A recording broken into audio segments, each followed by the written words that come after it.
Now, having fluidity between both hands is an important skill, and it also, as you'll see later on in this chapter, has some real practical advantages, both in improvising and also just, in your general accompaniment and arrangements on the piano. So all I'm going to do is I'm going to play the C minor 5-finger scale in the left hand, and then I'm going to play it in the right hand. So I start in the left hand, then I move up to the right hand, and then I come down to the left hand.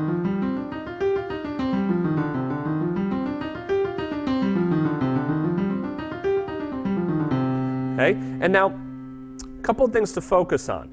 You're trying to listen between the hands and get a nice, even balance between the hands. So if you wouldn't want to do something like this.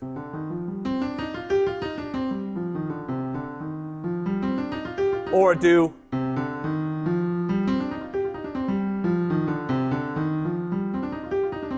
See how the dynamics are different between the hands, the speed is different between the hands. Also watch out for those thumbs. Okay, and the pinkies. You're trying to get nice and loose and relaxed. And then you also want to make it so that that cross between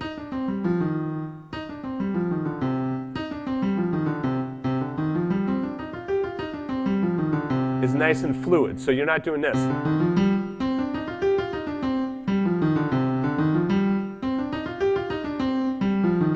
It should all be this one, just a slur right over the whole thing.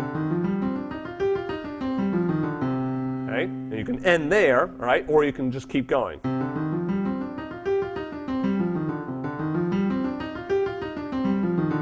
On D.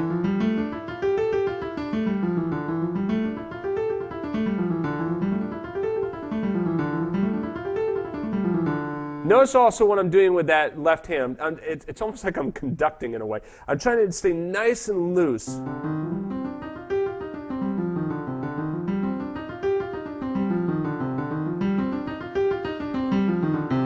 It's almost like I'm painting, Okay, so feel free to move those hands and stay nice and loose.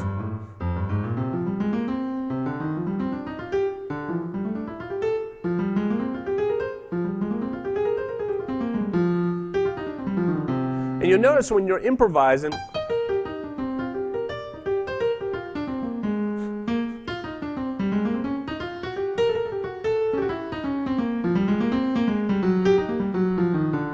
you can start to bring in that left hand into your improvisation.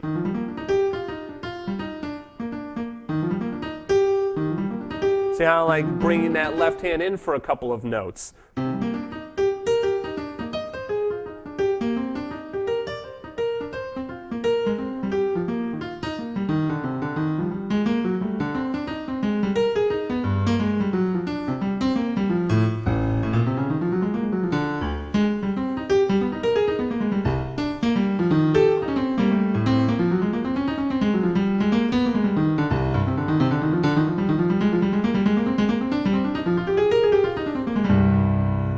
So I'm just using that as an example. There is a MIDI file, so if you want to see more of what I was just doing there, you can get that MIDI file for that chapter.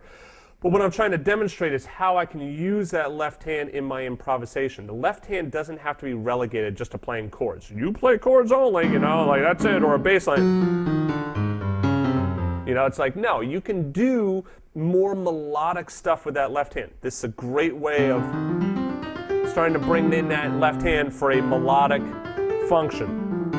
Now, you can also do something like, here's a D minor 7 flat 5 chord, G7 with a sharp 9 to a flat 9, and I end on C minor. See how I can also do this cross hand? I can throw down a little bit of pedal.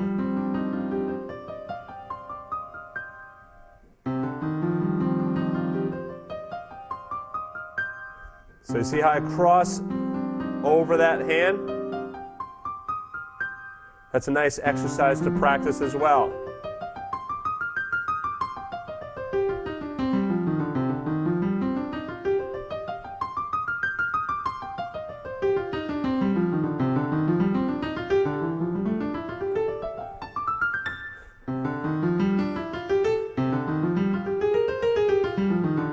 Remember also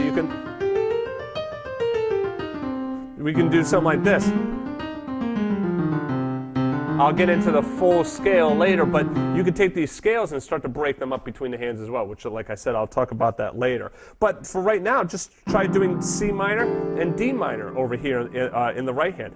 Or what you can also do is notice this is not quite D minor. What I'm doing is I'm putting in the E flat there so that it matches that C a little bit better.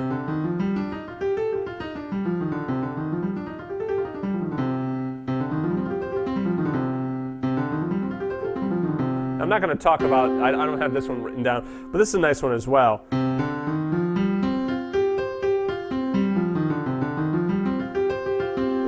The root, the 11th, the 5th, and the roots. So C, F, G, C.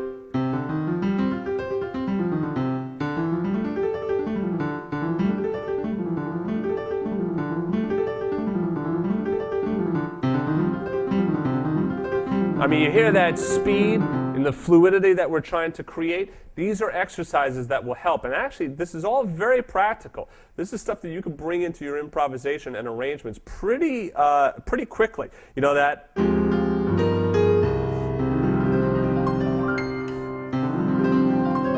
I know a lot of you like those fills and runs. Well, there you go. There's a nice fill run right there.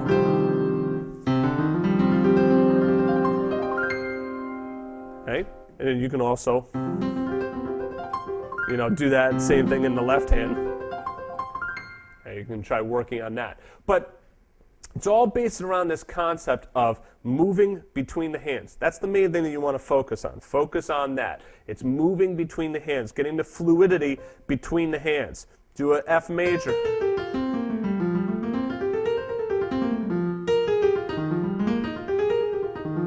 That's another interesting thing. Go down and then up with the other hand.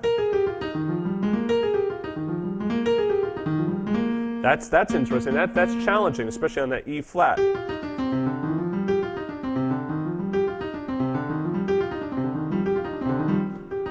Try doing the focus exercise. Going down to the thumb, coming up to the thumb.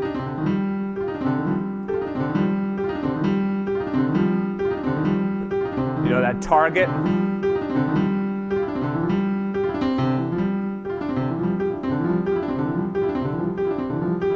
Nice and loose, just focusing on the targets. All right, so anyway, see you in the next chapter.